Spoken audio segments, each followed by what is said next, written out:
this is something that's really big. Does anyone want to take a guess who has the hardest strength of schedule for the remainder of the season? I'm going to go out on a whim and say it is the Baltimore Orioles. That is correct. Spanish Armada, 15. How did I know that? Ask me how I knew. How'd you know that, Brad? You told me. You're darn right. So the Orioles, this next month, actually, this stretch after the All-Star break, you look at it ending the month of July, all teams with winning records. The Marlins, the Dodgers, you got the Yankees, the Blue Jays. This is some tough teams, ladies and gentlemen, and they've done a great job so far, but this is going to be the stretch here. Can the Orioles continue to push through? Because it is a very, very challenging schedule. And if you're around, go to the yard. Go to the yard this weekend. Yep. The Marlins might be one of the most feel-good stories of the season. They're 14 games over 500. Yeah.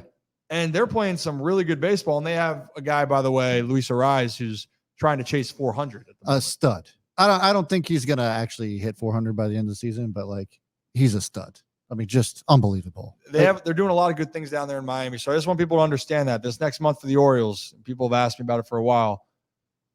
What's going to happen here? Well, if the Orioles can get through this and they're feeling good, I really extremely like the chances of the Orioles winning the division. Yeah. But you got to take care of business here coming out of the gate, because once August hits, they call it the dog days for a reason. It is brutal. Have you seen how hot it is outside? Oh, yeah. So imagine that, and you still got, half a season left. Right. Whammy. And final thing, then let's do predictions. Is that cool with you? Yeah, I was just going to mention too, a lot of the losses that the Orioles have taken have been against winning teams. So they're winning the games they're supposed to win. When it comes to the teams that they need to really beat, it's been a bit of a struggle for them.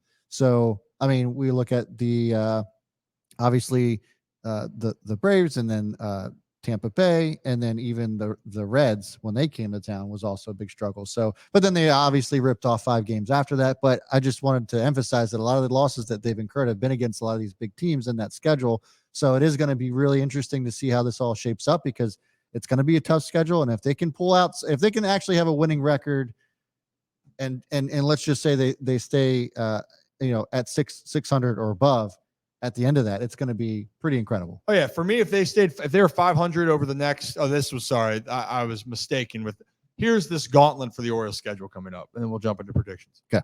Marlins, Dodgers, yeah, Rays, Phillies, who are starting to play some really good baseball for people that aren't paying attention there. Yeah. The Yankees, again, are coming to Baltimore, and the game got flexed. Sunday Night Baseball is coming back to Baltimore. Stop traffic. That should be a lot of fun. It's been 5 years, everyone, since baseball's come back to Baltimore on Sunday night.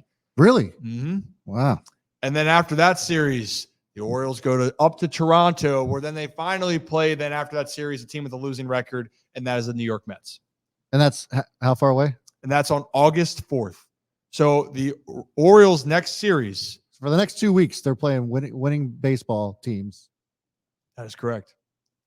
So that stretch of 2 weeks right there is going to be a very big telltale sign, because you're still going to have to play your division. Yeah, so you're still going to have to play your division.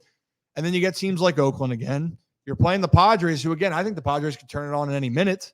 It's not they don't have the talent. They got the personnel, yeah. You got to play Seattle. You got to play the Diamondbacks later in the season. So point being, love what the Orioles are doing. I have utmost belief in them and in the team, but there's a lot of work left to be done. Right. And it's okay. If they can play, for me, if they're 500 over the next 2 weeks, yep, I think that's a win. Agreed. I think that's incredible, and I think they'll be in great position.